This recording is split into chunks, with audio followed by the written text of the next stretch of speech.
Hey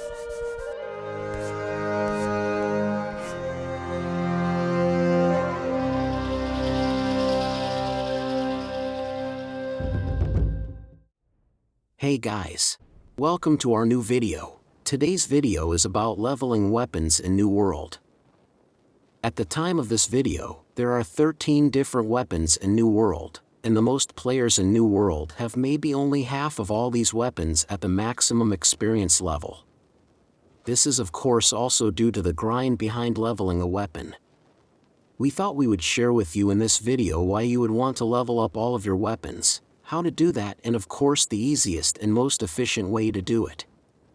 Since we are currently seeing a huge wave of returning players in New World, this is the perfect time to show you the most leveling spots for weapons, since with the release of the new patch, everyone will want to get their greatsword to max level as soon as possible. In this guide we would like to spotlight 7 different leveling spots for your weapons. Each of these leveling spots is rated according to the criteria, expertise, loot and competition from other players. Of course, the leveling spots also play a decisive role in the fun, which is why I will give my personal opinion here. If you don't see any timestamps on the progress bar of the video, you can find them in the description. But now let's jump directly into the guide. First of all, we should take care of the preparations for leveling.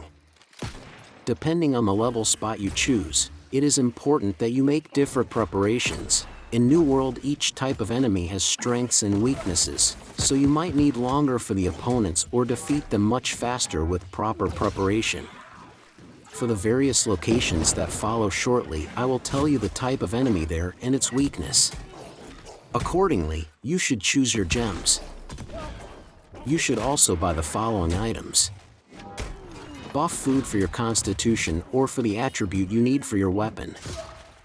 You can find the buff food in the auction house. When you have opened the auction house, press the consumables tab, then press attribute bonus foods and then select the required attribute in the same menu. Once you have your buff food, you should get some potions. Here I would advise you to buy the infused health potions and the infused regeneration potions.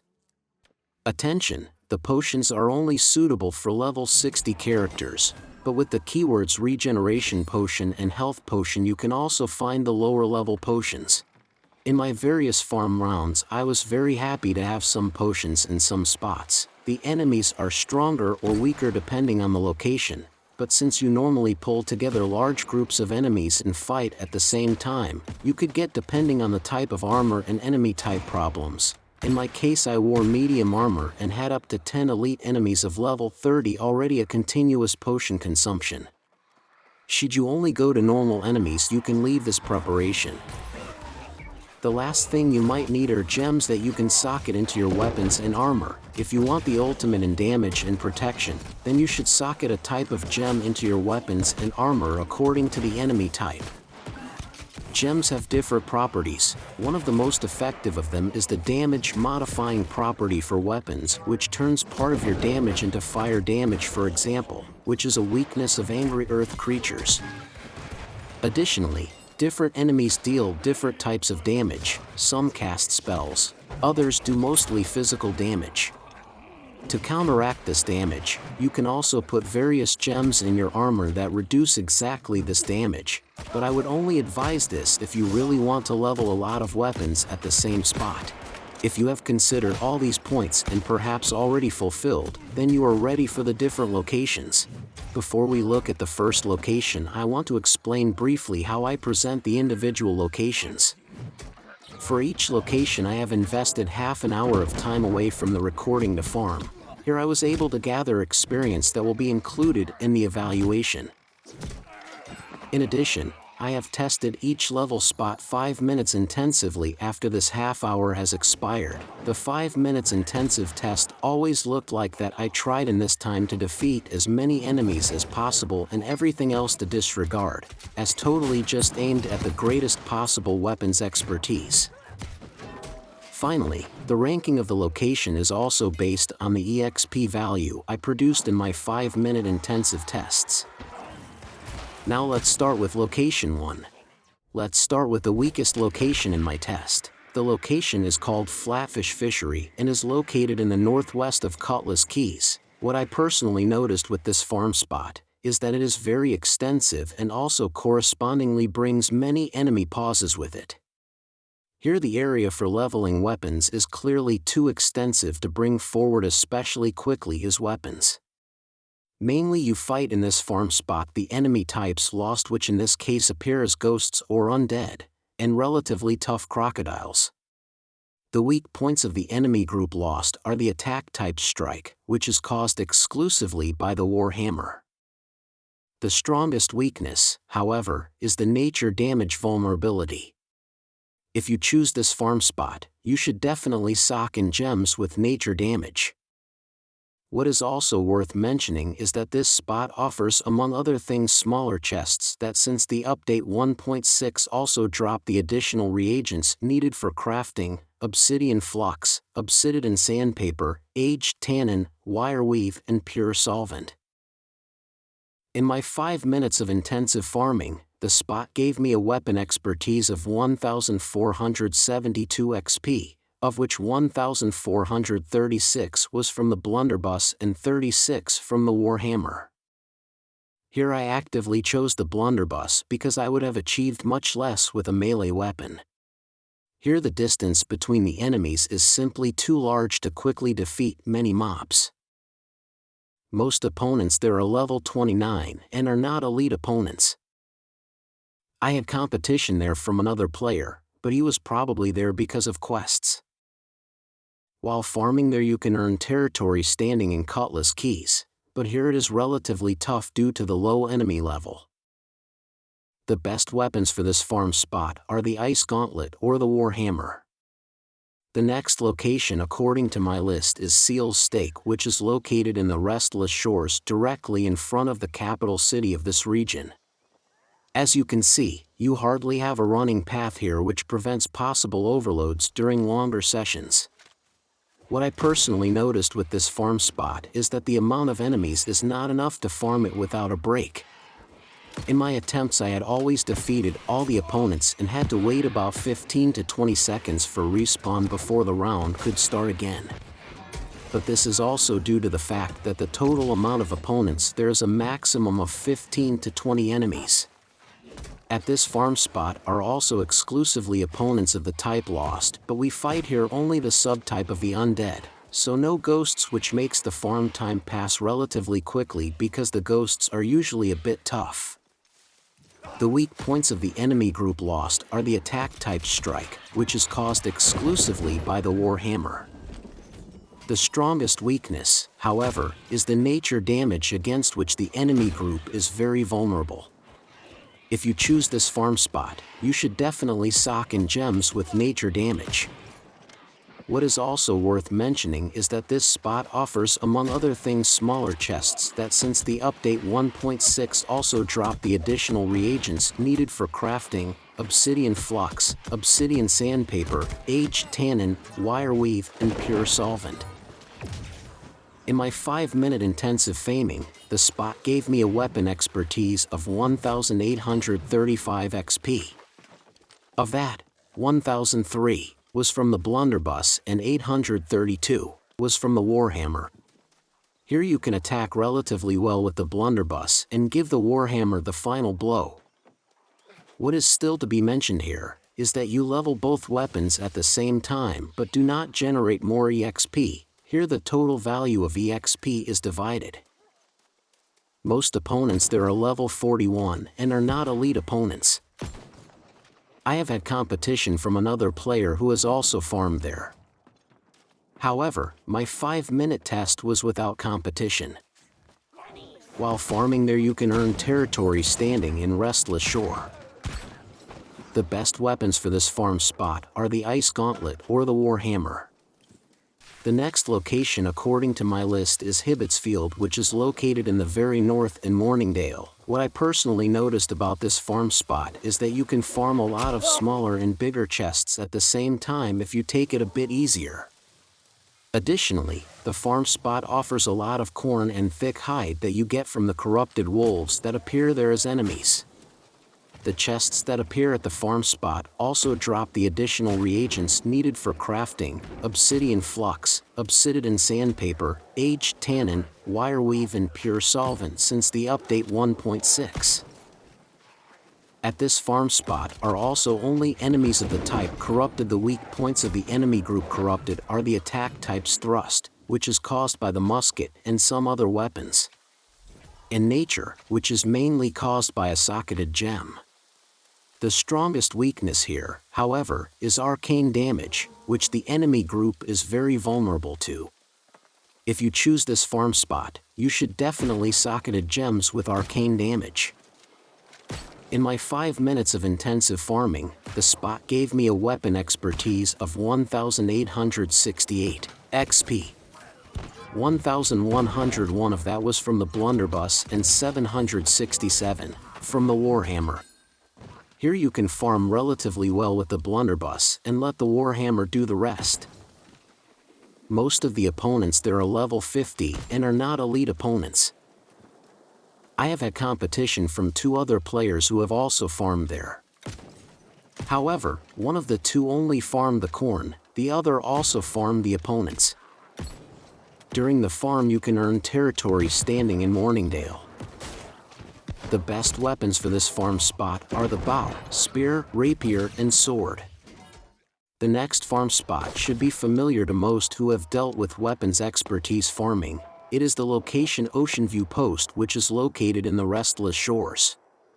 What I personally noticed about this farm spot is that this farm spot is best suited for a single large pull, which is also the common practice there when a group wants to earn weapons EXP relatively fast. Unfortunately, this location is also not really recommended due to the high popularity. Should you be able to run the farm spot solo, it will let you fight enemies almost all the time, because there is a relatively high respawn. The location also offers small as well as large chests. The chests that occur at the farm spot since the update 1.6 also drop the additional reagents needed for crafting: obsidian flux, obsidian sandpaper, aged tannin, wireweave and pure solvent. At this farm spot are also exclusively enemies of the type lost. However, we fight here also only the subtype of the undead, so no ghosts, which makes the farm time pass relatively quickly because the ghosts are usually somewhat tough. The weak points of the enemy group lost are the attack type strike, which is caused exclusively by the warhammer. In my 5 minutes of intensive farming, the spot gave me a weapon expertise of 1868 XP, of which 1011 was from the blunderbuss and 1096 from the warhammer. In this spot, it is worth having at least one ranged weapon, so that you can level up the entire camp faster. Most of the opponents there are level 44 and are not elite opponents. I have had competition from 4 other players who have also farmed there. Overall, this farm spot is also the most popular of all. While farming you can earn territory standing in Restless Shore. The best weapons for this farm spot are the Ice Gauntlet and the Warhammer. The next farm spot is called Misty Boroughs and is located in the very south of Great Cleave. Because this farm spot is so remote, it is also very poorly visited, which is good if you want to farm without competition. What I personally noticed about this farm spot is the feature that it usually felt like I was pulling groups of enemies. As soon as I attacked an enemy in a house, most of them were directly pulled out of the house, which is a very pleasant feature here when farming. The farm spot can be mastered like all mentioned farm spots so far, also quite simply alone. The mob groups are mostly between 4 and 6 opponents largely. The chests which occur at the farm spot drop since the update 1.6 also the additional reagents needed for crafting: obsidian flux, obsidian sandpaper, aged tannin, wireweave and pure solvent. At this farm spot there are also only enemies of the type lost. However, we fight here only the subspecies of the undead, so no ghosts, which makes the farm time pass relatively quickly because the ghosts are usually a bit tough. The weak points of the enemy group lost are the attack type strike, which is caused exclusively by the warhammer. In my 5 minutes of intensive farming, the spot gave me a weapon expertise of 2,433 XP, of which 1,218 was from the blunderbuss and 1,218 from the warhammer. In this spot it doesn't matter if you have melee or ranged weapons. Due to the low competition, you usually don't have the urge to claim a mob first. Most of the opponents there are level 47 and are not elite opponents. I have not had competition from any other players there, nor have I seen any other players during a 1-hour session. Unfortunately, you cannot earn any territory standing at this farm spot. The best weapons for this farm spot are the Ice Gauntlet and the Warhammer. While farming, you can earn territory standing in Restless Shore. The best weapons for this farm spot are the Ice Gauntlet and the Warhammer. The second best farm spot in my ranking is called Defiler Excavation and is also located in the Great Cleave, right next to the centrally located Fast Travel Shrine, which is located near the bridge. Since this farm spot is really located right next to a Fast Travel Shrine, you'll have competition here from time to time. What I personally noticed about this farm spot is the fact that this farm spot contains a lot of gold ore, so you'll often meet fellow players who mainly want to farm the ores there. I had to walk a lot here because the groups of opponents, which have a size of 2 to 4 opponents, are relatively far apart. However, it felt really okay. The chests that occur at the farm spot also drop the additional reagents needed for crafting: obsidian flux, obsidian sandpaper, aged tannin, wireweave and pure solvent since update 1.6. At this farm spot are also exclusively enemies of the type Lost, but we fight here also only the subtype of the undead, so no ghosts, which makes the farm time pass relatively quickly because the ghosts are usually a bit tough. The weak points of the enemy group Lost are the attack type Strike, which is caused exclusively by the Warhammer. In my 5 minutes of intensive farming, the spot gave me a weapon expertise of 2,697 XP, of which 1,560 was from the blunderbuss and 1,137 from the Warhammer. In this spot it is better to have at least one ranged weapon with you, as this can be used to pop all enemies much faster. Most of the opponents there are level 42 and are not elite opponents. I had competition from 2 other players, but one of them was only interested in the gold ore. Unfortunately, you cannot earn territory standing at this farm spot. The best weapons for this farm spot are the Ice Gauntlet and the Warhammer. At the end, let's come to the farm spot that I liked the best and could also give me the best numbers. We are in at Deadmans Cove, which is located in the south of Monarch's Bluff. Near the farm spot is a travel shrine, but you have to walk a little from this. What I personally noticed about this farm spot is that the spot has star metal veins, elite chests, small chests, and also as enemy loot the strong health potions. In addition, there are large mob groups that can quickly become dangerous due to the elite opponents. A mob group here has a size of 4 to 10 opponents. I clearly recommend that you take buff food and potions with you. I had to fight seriously with medium armor and a gear score of 580 and had to throw in almost constantly potions because so much damage came in. The enemies there consist of ghosts and pirates. There are also the big pirates that are often used as bosses and can take a long time. In addition, the enemies here bring a lot of crowd control with them, which you should take into account. The chests that appear at the farm spot drop since the update 1.6 also the additional reagents needed for crafting: obsidian flux, obsidian sandpaper, aged tannin, wireweave and pure solvent. At this farm spot are also exclusively enemies of the type Lost, but we fight here also only the subtype of pirates. In my 5 minutes of intensive farming, the spot gave me a weapon expertise of 4,195 XP, of which 1,371 was from the blunderbuss and 2,824 from the Warhammer. In this spot, a ranged weapon is an advantage to avoid the crowd control, but it is also very feasible with a normal melee weapon. Most of the opponents there are level 25 and are elite opponents. I had competition from another player, but he found it too hard and left the cave quite quickly. At this farm spot you can earn a lot of territory standing in Monarch's Bluff. A medium-sized mob group can earn you up to 600 territory standing. The best weapons for this farm spot are the Ice Gauntlet and the Warhammer. Now we are already at the end of the guide. I hope you could learn a lot and now know where you can level your weapons in the future. If you liked the video, please leave a comment or a like. I will try to increase the quality of the videos and offer more content. Thank you for watching.